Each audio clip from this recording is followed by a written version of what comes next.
الحمد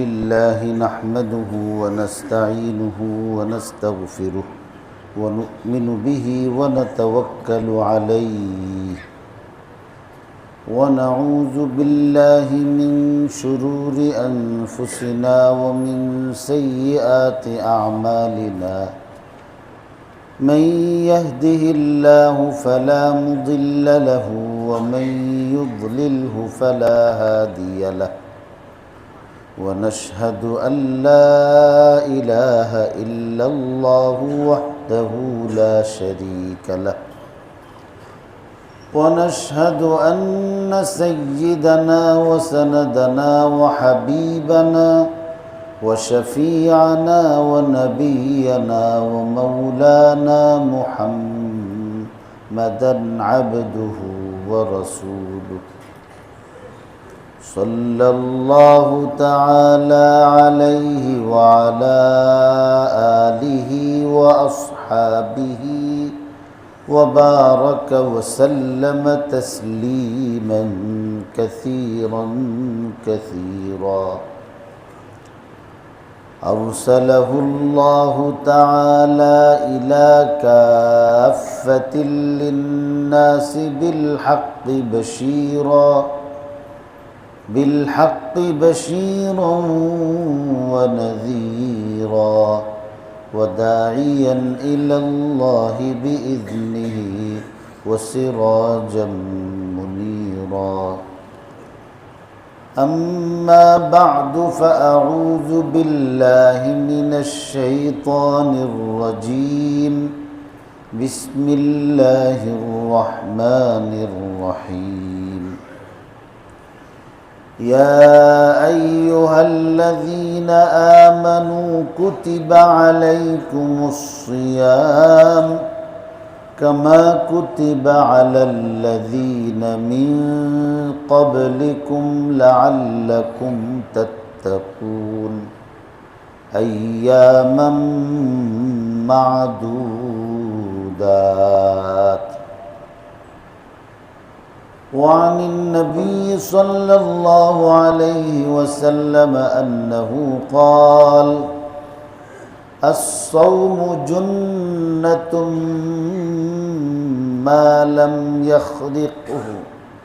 ما لم يخرقها صدق الله مولانا العظيم وصدق رسوله النبي الأمي الكريم ونحن على ذلك لمن الشاهدين والشاكرين والحمد لله رب العالمين معزز محترم মুরব্বিয়ান کرام মুসল্লিয়ান ism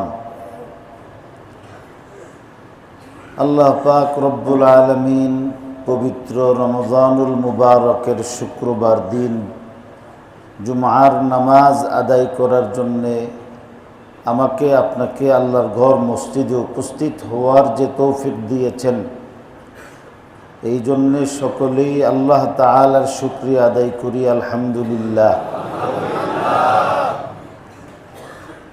রমজানুল মুবারকের প্রধান ইবাদত হলো সারাদিন রোজা রাখা। আল্লাহ পাক রব্বুল আলামিন শর্ত সাপেক্ষে আল্লাহ তাআলার বান্দা বান্দীদের উপর রমজানুল মুবারকের রোজা রাখা ফরজ করেছেন। এই রমজানুল মুবারকরে আল্লাহ তাআলা রোজা দিয়া এবং এই রোজা চর্চা করার জন্যে আল্লাহ তাআলার বান্দাদেরকে হুকুম দিয়ে আল্লাহ তাআলা কি উদ্দেশ্য পূরণ করতে চান, কেন তিনি এই রমজানুল মুবারকের রোজা ফরজ করছেন। কুরআনুল কারীমের যে আয়াতে রমজানুল মুবারকের রোজা ফরজ হওয়ার কথা আলোচিত হয়েছে সেই আয়াতের মধ্যে কেন ফরজ করেছেন আল্লাহ তাআলা সে কারণও বর্ণনা করছেন। রমজান শরীফের রোজা ফরজ করছেন যেন 1 মাস সিয়াম সাধনা করে, দিনের শুরু থেকে নিয়ে সূর্যাস্ত পর্যন্ত শর্ত সাপেক্ষে খানা পিনা এবং কামবাব থেকে নিজেকে নিবৃত রেখে নিজের নফসটাকে কন্ট্রোল করে প্রত্যেক রোজাদার যেন একজন খাঁটি আল্লাহওয়ালা পরহেজগার হইতে পারে, পরহেজগারি অর্জন করার জন্যেই আল্লাহ রমজান শরীফের রোজা ফরজ করছে। পরহেজগারের বাংলা অর্থ হলো সতর্ক অবলম্বন করা, সতর্কতা অবলম্বন করা, বাছ বিচার করে চলা। এই পরহেজ করা শব্দটা এটা আরবি শব্দ না, উর্দু শব্দ। কোনো একজন অসুস্থ ব্যক্তি রোগীকে যেমন ডাক্তারে ইচ্ছা মতো যে কোনো খাবার খাওয়ার পরামর্শ দেন না, তার জন্যে যে খাবারগুলি ক্ষতিকর, যে কাজগুলি করা ঠিক না, এইগুলি চিহ্নিত করে এইগুলি বাছ বিচার করে চলার পরামর্শ দেন, প্রেসক্রিপশন দেন। ইমানের লাইনেও আল্লাহ তাআলা আল্লাহর রসুলের মাধ্যমে আমাকে আপনাকে এমন কিছু বাছ বিচার করে চলার প্রেসক্রিপশন দিয়েছেন, কিছু কোরআন শরীফের মধ্যে, কিছু হাদিস শরীফের মধ্যে। এই কোরআন ও হাদিসের প্রেসক্রিপশন অনুসারে দুনিয়ার জিন্দিগির মধ্যে বাছ বিচার করে চলার নামই হলো পরহেজগারি, এটাকেই তাকওয়া বলা হয়। দুনিয়ার জিন্দিগির মধ্যে এমন তারতম্য করে বাছ বিচার করে চলবে কোন শক্তির ভিত্তিতে। বাছ বিচার করে চলার জন্য একটা শক্তির দরকার পড়ে, ওই শক্তিটা হলো আল্লাহর ভয়।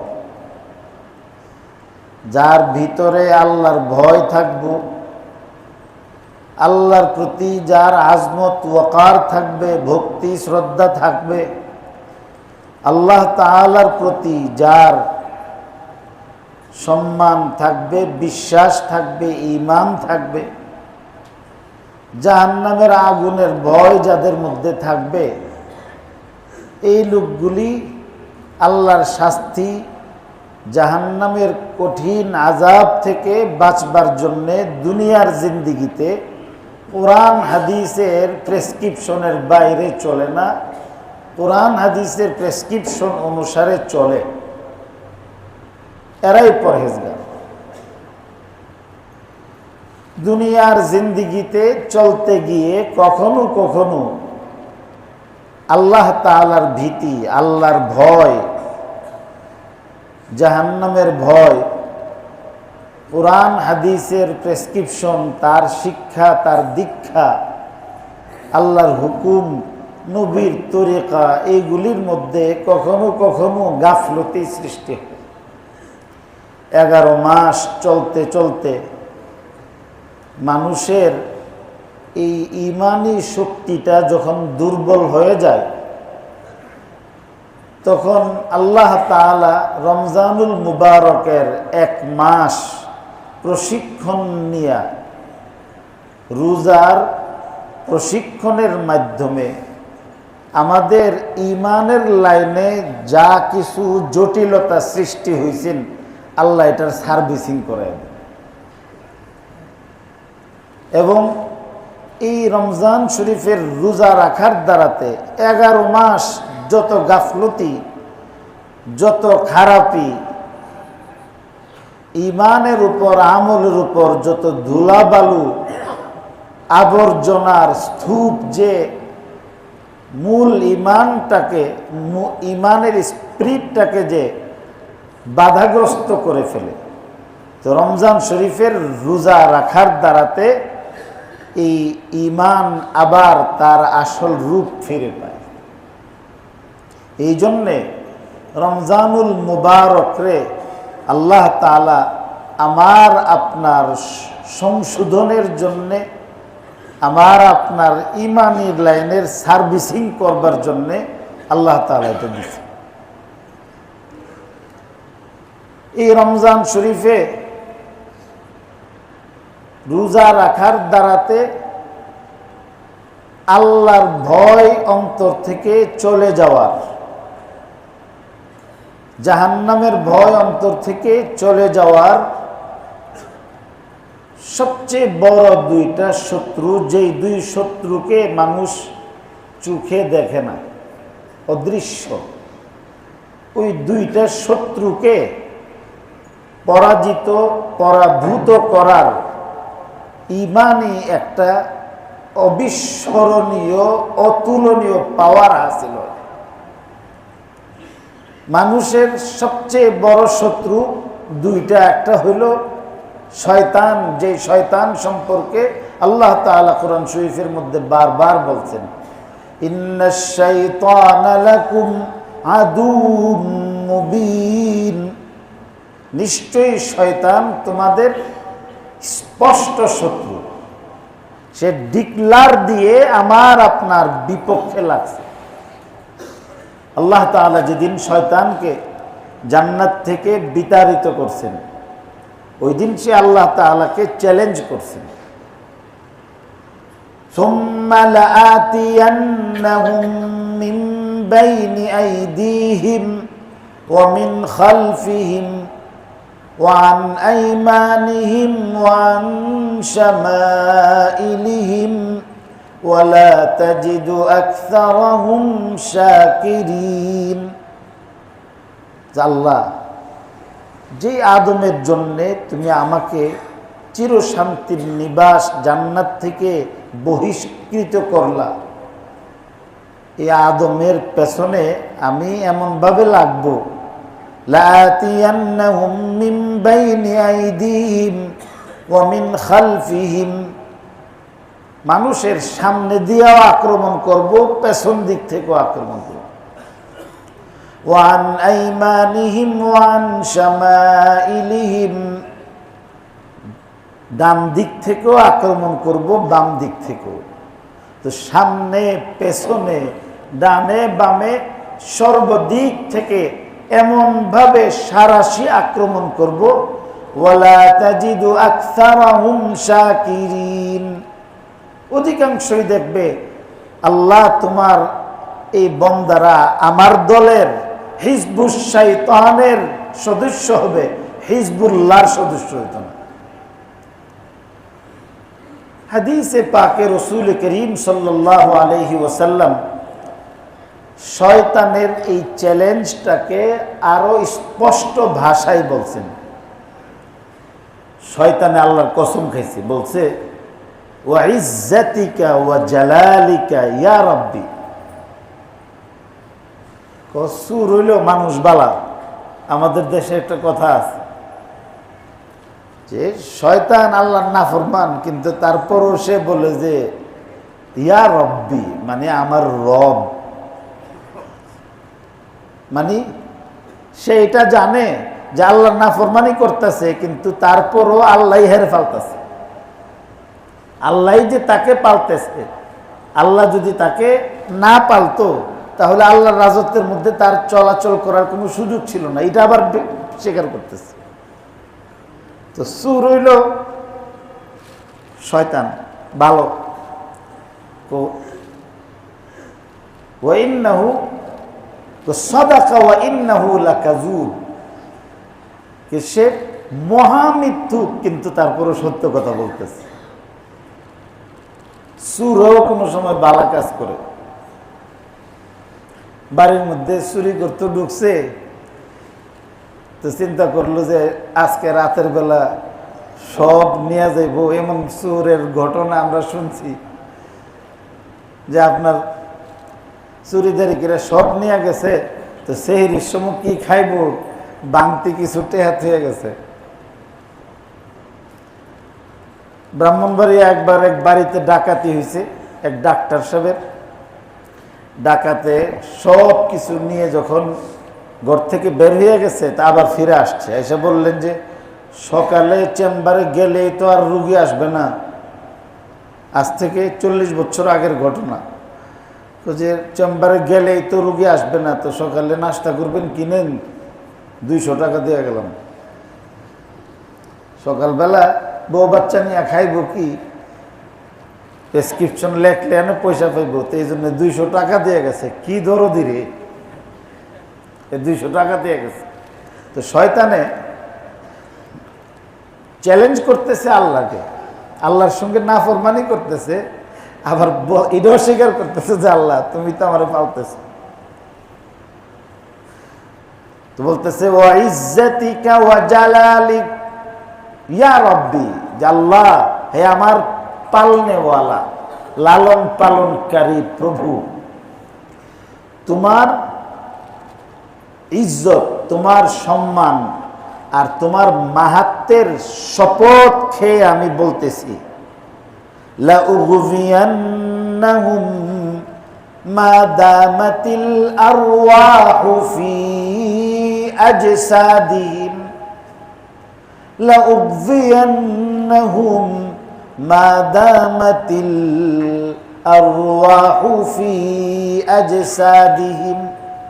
যে আল্লাহ তোমার ইজ্জত, তোমার মর্যাদা, মাহাত্মের কসম খেয়ে বলতেছি, যে আদমের কারণে আমার এই দুর্গতি হলো, এই আদম সন্তানদের দেহের মধ্যে যতদিন প্রাণ থাকবে আমি এদের একজনকেও ছাড়ব না। আমি এদেরকে অবশ্যই অবশ্যই চারিদিক থেকে আক্রমণ করে তোমার নাফরমান বানাবো, নাফরমান ক্লাবের সদস্য বানাবো। এবং ওয়ালা তাজিদু আকসারাহুম শাকিরিন, সব তোমার নাফরমানি করব, নিয়ামত ভোগ করব সব তোমার, আর কাম করব সব আমার। সব নিয়ামত তোমারটা নিব, আর তোমার নাফরমানি করে কথা শুনবো আমার, একটাকেও আমি ছাড়বো না, সবাইকে গুমরাহ বানাবো, গুনাহ করাবো। আল্লাহ তাআলা আরো 2-3টা বেশি কসম খাইছেন, বলছেন ওয়া ইজ্জতি ওয়া জালালি ওয়া ইরতিফাই মাকানি, ওয়া ইজ্জতি ওয়া জালালি ওয়া ইরতিফাই মাকানি ওয়া উলুই, আমি আমার ইজ্জত, আমার মর্যাদা, আমার সমুন্নত অবস্থান এবং আমার উচ্চতার কসম খেয়ে বলতেছি, তুই ষড়যন্ত্র করে আমার বান্দাদেরকে গুমরাহ করলে, এরা যদি তওবা করে আমি এদেরকে মাফ করে দিব, এদেরকে আমি মাফ করে দিব। আল্লাহ তাআলা শয়তানের চ্যালেঞ্জের এগেনিস্টে আল্লাহ চ্যালেঞ্জ করছেন যে আমি, তুই গুমরাহ করবি আর আমি মাফ করব। তুই গুমরাহ করবি, তুই জাহান্নামের কাছে নিয়ে যাইবি, আর আমি আমার দয়া, আমার মেহেরবানির এমন স্রোত দিমু যে এই স্রোতে ভাসাইয়া জাহান্নামের দ্বার প্রান্ত থেকে উঠাইয়া জান্নাতে ঢুকাই দেব। আল্লাহ পাক রব্বুল আলামিন আল্লাহর এই চ্যালেঞ্জকে বাস্তবায়ন করার জন্য যে সব প্রক্রিয়া, যে তরতিব আল্লাহ তাআলা দুনিয়াতে দিয়েছেন, এর মধ্যে হলো রমজানুল মুবারক একটা। হাদিস শরীফের মধ্যে আছে, ইযা কানা আউয়ালু লাইলাতিন মিন রমাদান, ইযা কানা আউয়ালু লাইলাতিন মিন রমাদান ইয়ারহামুল্লাহু আলাইহিম, ইয়ানজুরুল্লাহু ইলাইহিম বিরহমাতিন ওয়া মান নাযারা ইলাইহি বিরহমাতিন লা ইউআযযিবুহু বা'দাহু আবাদা। আল্লাহ পাক রব্বুল আলামিন রমজান শরীফের প্রথম রাত যখন আরম্ভ হয়, প্রথম দিন না কিন্তু রাত, আরবি হিসাবে রাত আগে আসে, দিন পরে আসে। এই জন্য সূর্যটা ডুবার সাথে সাথেই মাগরিবের নামাজ, এটা রমজান শরীফের আরম্ভ হয়। এই জন্য এশার নামাজ থেকেই কি হয়, আমরা আগে রোজা রাখি না আগে তারাবি পড়ি? তারাবি আগে পড়ি। যেই সূর্য ডুবছে, তো ডুবার সাথে সাথে আল্লাহ তাআলা আল্লাহর সমস্ত বান্দাদের উপর আল্লাহর খাস রহমতের দৃষ্টি দেন।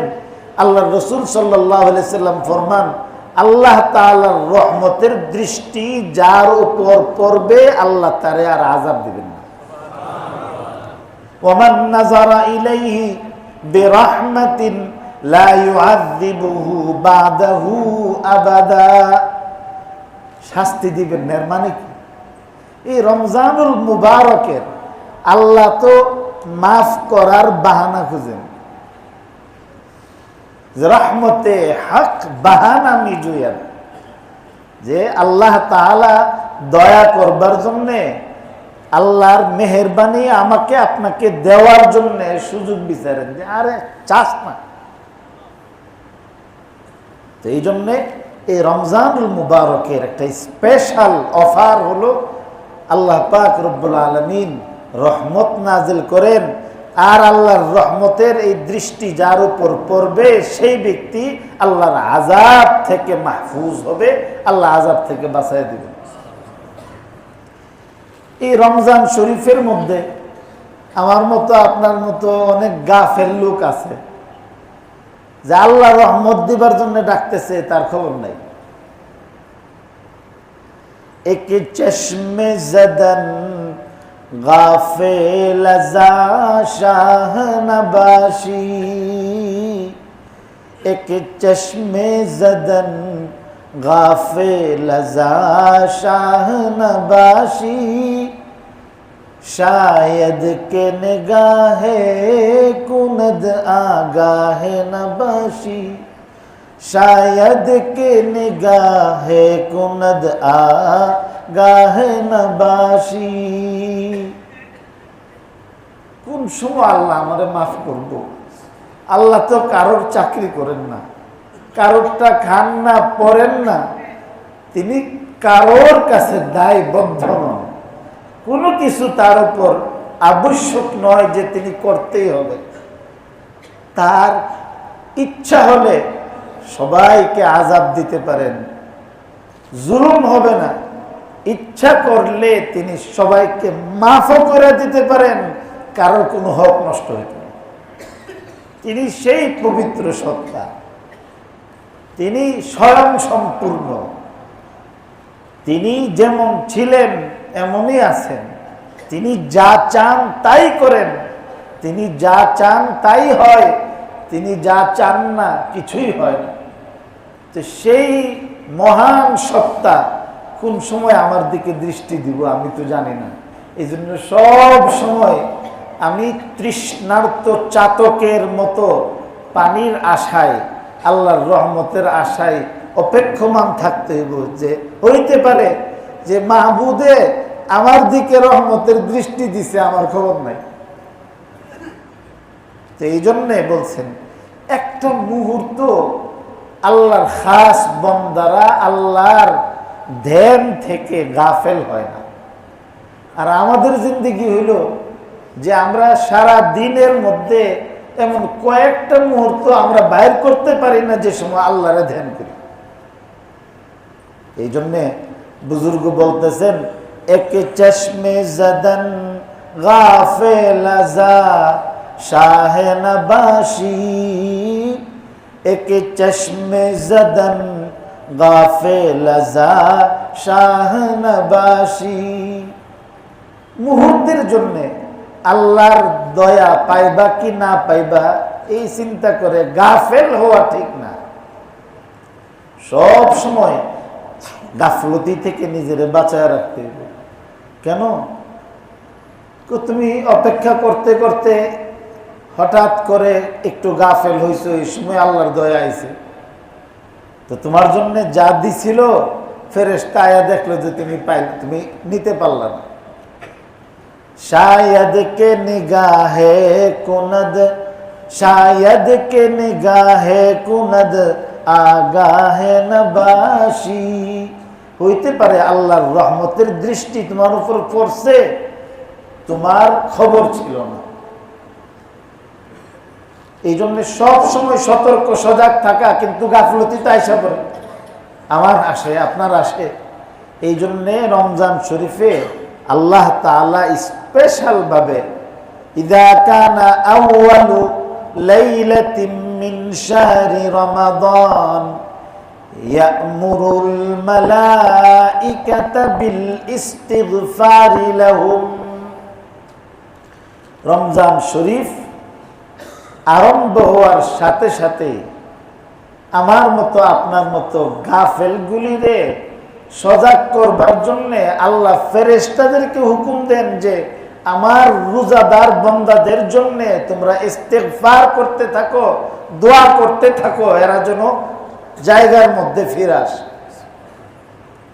এটা আল্লাহ পাক রব্বুল আলামিনের আরেকটা মেহেরবানি। অন্য এক হাদিসের মধ্যে আছে ওয়াস্তাগফিরু লাহুম মান ফিস সামাওয়াতি ওয়া মান ফিল আরদি হাত্তাল হিতান ফি জাওফিল মা। আল্লাহ তাআলা যেহেতু আমারে মাফ করব, আপনারে মাফ করবার চ্যালেঞ্জ দিছে শয়তানরে, যে তুই গুমরাহ করবি আর আমি আল্লাহ মাফ করব। এই জন্য আল্লাহ পাক রব্বুল আলামিন আল্লাহর খাস বান্দা যারা, তারা তো আল্লাহর রহমতের দৃষ্টির থেকে গাফেল থাকে না। যখন কি রাত, কি দিন, কি সকাল, কি বিকাল, আল্লাহ তাআলার রহমতের দৃষ্টি তাদের উপর পড়তেছে, এরা প্রাণ ভরে আল্লাহ তাআলার রহমত উপভোগ করতেছে। এরপরে একটু গাফেল শ্রেণী যারা আছে, এদেরকে রমজান শরীফে দেখেন না ডাক্কা ওঠা শেষ রাত্রে, অনেক জায়গার মধ্যে, এখানে আছে কিনা জানি না, সারা বাংলাদেশেই একটা সংস্কৃতি আছে যে আপনার শেষ রাত্রে ডাকে, কোথাও কোথাও সাইরেন দেয়, মসজিদগুলি থেকে আপনার সতর্ক করা হয়। এলাকার জোয়ান শ্রেণীর আপনার ছেলেপেলেরা অনেকে আছে, আগে তো আপনার এই ডাকাডাকিটা করতো রোজাদার নামাজি লোকেরা, এটা এদের পেশা ছিল না। আর এখন এসে যিনি রোজা রাখে না, এটি শেষ রাত্রে রাখে, সারা রাত ঘুমোটুমো, এমন তো ওনার আর কোনো রাত্রে তার কোনো কাম নাই। এই পবিত্র মোবাইল শরীফের আমল করতে করতে আর ফেসবুক তেলাওয়াত করতে করতে আর ইউটিউবের জিকির করতে করতে তো আপনার কোন সময় রাত্র পার করতে পারেন না। এর 3 তসবিহ, এর একটা তসবিহ তো হইল আপনার সারা রাত্র আড্ডা দেন, আর একটা তসবিহ হইল আপনার মোবাইল শরীফ আর ইউটিউব শরীফ আর আপনার যা আছে ফেসবুক শরীফ। এই তসবিহ আদায় করতে করতেই তো ওনাদের তখন ক্লান্তি এসে পড়লো, আর রাত্রেবেলা ডাকি সারে রোজাদারে ডাক্কা ইতানে রোজা রাখে না, রোজা না রাখা পরে আবার ঈদ আসতেছে না, ঈদের আগে আবার দেখবেন যে বাড়ি বাড়ি দোকানে দোকানে গিয়া চান্দা ওঠে। এই জিনিসগুলি প্রফেশন বানানো ঠিক না। আরে মিয়া, রমজান শরীফের ইজ্জত যদি কোনো কাফের ব্যক্তিও করে, রমজানের ইজ্জতের কারণে আল্লাহ তাদের ঈমান আনার সুযোগ করে দেন। কিতাবের মধ্যে একটু আগে পড়ে আসলাম, একজন অগ্নি পূজারী, আগুন পূজারী ব্যক্তি, উনি ওনার ছেলেরে দেখতেছে যে ব্যক্তি আগুনের পূজা করে, আল্লাহর ইবাদত করে না, বেঈমান কাফের, তার ছেলে রমজান শরীফের দিনের বেলা প্রকাশ্যে খাইতেছে। তো তখন তার বাপ অগ্নি পূজারী ওই জোয়ান ছেলের আব্বা তারে তিরস্কার করছে এবং বলতেছে যে দেখো, রমজান শরীফ মুসলমানদের একটা পবিত্র মাস, এরা এই মাসে দিনের বেলা রোজা রাখে না, তুমি রোজা রাখো না, তোমার ধর্ম ভিন্ন, কিন্তু তাদের প্রতি তোমার সম্মান জানানো উচিত, তাদের প্রতি তোমার সম্মান জানানো উচিত। এই কথা বলে অগ্নি পূজারী তার ছেলেরে তিরস্কার করছে, কিতাবে লেখছে সে শাসন করছে। কিছুদিন পরে এই লোকের ইন্তেকাল হয়েছে। মৃত্যুর পরে এক বুজুর্গ তারা দেখে যে সে জান্নাতে ঘুরতেছে। উনি প্রশ্ন করলেন যে আলাস্তা মাজুসিয়ান, তুমি কি একজন আগুন পূজারী আসলা না? জি। বেহেশত ঢুকলা কেমনে? আল্লাহ পাক রব্বুল আলামিন আমার ছেলে যে রমজানের ইজ্জত নষ্ট করছিল, হুরমত, আমি যে তাকে শাসন করছিলাম, এর বরকতে আমার মৃত্যুর আগে আল্লাহ আমাকে ঈমান আনার সুযোগ দিছেন। ঈমান আনার পরে আমলের আর সুযোগ পাইছি না, মৃত্যু হয়ে গেছে, আল্লাহ আমার মাফ করে দিচ্ছে। আগুন পূজারী রমজানের ইজ্জত করে, আর বাংলাদেশে মুসলমানের বাচ্চা মুসলমানরা রমজানের ইজ্জত করে না। হোটেলগুলির মধ্যে প্রকাশ্যে আপনার খাওয়াইতেছে। আগে তো এমন ছিল যে হোটেলে হোটেলে যদি এমন কেউ প্রকাশ্যে খাবার বিক্রি করছে, তাহলে সাধারণ মানুষ তাকে জুতা পিটা করছে। এবং এই রমজানের আগে রমজানের পবিত্রতা রক্ষার জন্য একটা শান্তি মিছিল হয়েছে শহরে শহরে, যে রমজান শরীফের পবিত্রতা বজায় রাখেন। ভাতখানা জন্য এমন যে একটা তিরপাল দিয়া পর্দা দিয়া দিলে এই পর্দার ভিতরে মনে হয় আল্লাহ দেখে না। হালাল মাল দিয়া টাকা দিয়া এই জিনিস কিনা রমজান শরীফের দিনের বেলা প্রকাশ্যে হোটেল খুল্লা রাখা বেরোজগার ব্যক্তিদেরকে খাওয়াইয়া যে পয়সা আসবে, এটা হারাম পয়সা, এটা হারাম পয়সা। হারাম গেজার দ্বারা শরীরের যে রক্ত মাংস হয়, আল্লাহ তাআলা এই রক্ত মাংসকে জাহান্নামের আগুন দিয়া না পুরাইয়া ছাড়বেন। এবং এটা এত সহজ হয়ে গেছে, মসজিদের আশপাশে, এখানে আছে কিনা জানি না, মসজিদের আশপাশেও হয়তো এমন থাকে, এবং এমনও হইতে পারে যে ভাড়া দেয় কিনা। তো মসজিদের পাশে থাকে, আমরা এই খারাপগুলি দেখতে দেখতে এমন অবস্থা হয়েছে যে কেউ এটা বলেও না, সহনীয় হয়ে গেছে। অনেকে যুক্তি দেখা, শয়তানের কাছেও তো যুক্তি আছে। তো এখানে তো অনেক দূর দারাজের থেকে মুসাফির আয়, মুসাফিরের উপর তো রোজা রাখুন ফরজ না। আমিও কয়ে দিলাম তোরে, তোর শয়তানের কথা মনে করাই দিলাম। মুসাফির ব্যক্তি সিলেটের থেকে এক লোক আসছে, যশোরের থেকে আসছে, চিটাগাঙ্গের থেকে আসছে, মুসাফিরের জন্য রোজা রাখা ফরজ না, ইচ্ছা করলে ভাঙ্গা যায়। তো তাইলে এরা খাইব কই? কি দরদ্রিতা! মুসাফিরের জন্য উনি হোটেল খোলা রাখছে। মাসআলা হলো, যাদের জন্য রমজান শরীফে রোজা ভাঙ্গা জায়েজ আছে, শুধু মুসাফির না, কোন মা এমন যে দুধ খাওয়ায় বাচ্চারে, যে মা যদি রোজা রাখে তো দুধের বাচ্চা দুধ শূন্যতায় মৃত্যুবরণ করার অথবা অসুস্থ হওয়ার আশঙ্কা আছে, তাইলে এমন দুগ্ধ দানকারিণী মায়েদের রোজা ভাঙ্গা জায়েজ আছে। এক, মেয়ে লোকের কিছু সময় নমাজ রোজা বন্ধ থাকে, তো এই সময় তো রোজা রাখান হারাম, জায়েজ না, তো এই সময় তো রোজা ভাঙতে হয়। তো খালি মুসাফিরের কথা কোস করে, তোর বাড়ির মধ্যে যে তোর বউয়ের রোজা ভাঙ্গা থাকে, হেন আর একটা হোটেল খুলস না করে, এখানে আর একটা হোটেল খুল। তো এইভাবে অসুস্থ ব্যক্তির রোজা ভাঙ্গার এজাজত আছে, কিন্তু যাদের রোজা ভাঙ্গার এজাজত আছে তাদের প্রকাশ্যে খাওয়ার এজাজত নাই, প্রকাশ্যে খাওয়ার এজাজত নাই। এই জন্যে হায়েজ নেফাসের সময় মেয়ে লোকের রোজা ভাঙ্গা হইল, বলছে যে ছেলে মেয়েদের সামনে, মানুষের সামনে তোমরা খাদ্য গ্রহণ করো না। এই জন্যে আল্লাহ তাআলা রোজা ভাঙ্গার এজাজত দিছেন, হেরে তোরে খাওয়াইবার লাগি হোটেল দেওয়ার এজাজত দিছেন না। এই জন্যে যে সমস্ত ভাইয়েরা রমজানের রোজা আবার বলে আমি তো রোজা রাখছি, রোজা রাখা হারাম কাজ করতেছে।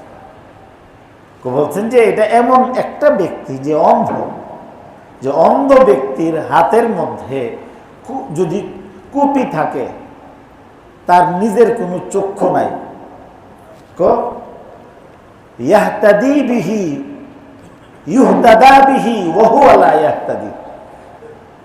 অন্ধ ব্যক্তি শেখ সাদি রহমতুল্লাহ আলী দেখেন যে অন্ধকারে এমন একটা কুপি নিয়ে দাঁড়াই দিছে, তো তার চক্ষু না থাকার কারণে তার হাতে রক্ষিত এই লাইটের দ্বারাতে সে কিন্তু পথ পাইবে না, কিন্তু তার হাতের লাইট দিয়ে চক্ষুওয়ালা কিন্তু পথ দেখবে। এই জন্যে যে ভাইয়েরা এই কাজ করতেছেন, আমি আপনাদের শত্রু না, আমি আপনাদের ভাই, আপনাদের জিম্মাদার, ইমানের লাইনে দায়িত্বশীল। এই জন্যে টঙ্গী বাজারের মধ্যে যারা হোটেল ব্যবসায়ী আছেন, যারা প্রকাশ্যে খাবার বিক্রি করতেছেন মসজিদের আশপাশে, আমাদের এলাকার মধ্যে, আপনাদের কাছে বিনীত অনুরোধ থাকবে যে আপনারা ইফতার বিক্রি করেন, সেহরি বিক্রি করেন। আল্লাহ তাআলা, যে আল্লাহ রিজিকের মালিককে, তো আল্লাহ তাআলা যদি রিজিকের মালিক হয়, তো সারাদিন বন্ধ রাখার পরে সেহরি ইফতারের ভিতরেও আল্লাহ তাআলা আপনার সারাদিনের রিজিক দিয়ে দিতে পারে। আমি জানি ঢাকার যে জিন্ডিয়ান যে গ্রুপটা, এই গ্রুপের এরা রমজান শরীফ আসার আগে, আমি কিন্তু এদের মালিককেও চিনি না, এরা আমাদের লোক না, আমি এদের কাছ থেকে মাগনা খাইয়া এদের প্রচারের কাজ করতেছি না, ওনাদের ভালো কাজ যেটা রমজান শরীফ আসার আগেই পুরা আপনার স্টাফের রমজানের বেতন এবং বোনাস সহ পুরা 1 মাস এটা বন্ধ রাখে, সেহরি ইফতারি বিক্রি করে না। সারা বছর গিয়া দেখেন যে এখানে এদের বুকিং লাইন পাওয়া যায় কিনা। দেওয়ানের মালিককে আল্লাহ তাআলা। তো আল্লাহ তাআলা তো দিবার লাগি রমজান শরীফ দিছে, হারাম করবার লাগি না। এই জন্যে রমজান শরীফের বাকি যে কাজগুলি আছে, হারাম থেকে বাঁচবো, আল্লাহর হুকুম নবীর তরিকায় চলার চেষ্টা করব। এই রমজান শরীফে ছোট্ট 2টা দোয়া বেশি বেশি করার কথা আল্লাহ রাসূল ফরমাইছেন। একটা হইছে জান্নাত চাওয়া, আল্লাহুম্মা ইন্না নাসআলুকাল জান্নাহ, আল্লাহুম্মা ইন্না নাসআলুকাল জান্নাহ 1 নম্বর দোয়া। 2 নম্বর ওয়া নাউযু বিকা মিনান নার, ওয়া নাউযু বিকা মিনান নার, যে আল্লাহ জান্নাত চাই, জাহান্নাম থেকে মুক্তি চাই। এই 2টা দোয়া। আর তসবিহ 2টা বাতাই দিচ্ছেন আল্লাহ রাসূল, সহজ। একটা হইছে ইস্তেগফার, আমরা তো গুনার সাগরে আছি, আস্তাগফিরুল্লাহ আস্তাগফিরুল্লাহ আস্তাগফিরুল্লাহ, এটা হইতে পারে। আস্তাগফিরুল্লাহ রাব্বি মিন কুল্লি যামবি ওয়া আতুবু ইলাইহি, এটা হইতে পারে, যেটা আছে বললেন। আর আরেকটা হইল তসবিহ লা ইলাহা ইল্লাল্লাহ লা ইলাহা ইল্লাল্লাহ লা ইলাহা ইল্লাল্লাহ, লা ইলাহা ইল্লাল্লাহ আর ইস্তিগফার, এই 2টার তসবিহ পড়ব। আল্লাহুম্মা ইন্না নাসআলুকাল জান্নাহ, এটা চাইবো জান্নাত, ওয়া নাউযু বিকা মিনান নার, জাহান্নাম থেকে পানাহ চাইবো। আর যদ্দূর বন্দেগী পারি করব, হারাম থেকে সম্পূর্ণ বেঁচে থাকার চেষ্টা করব। আল্লাহ আমাকে, আমাদের সবাইকে তৌফিক দান করুন।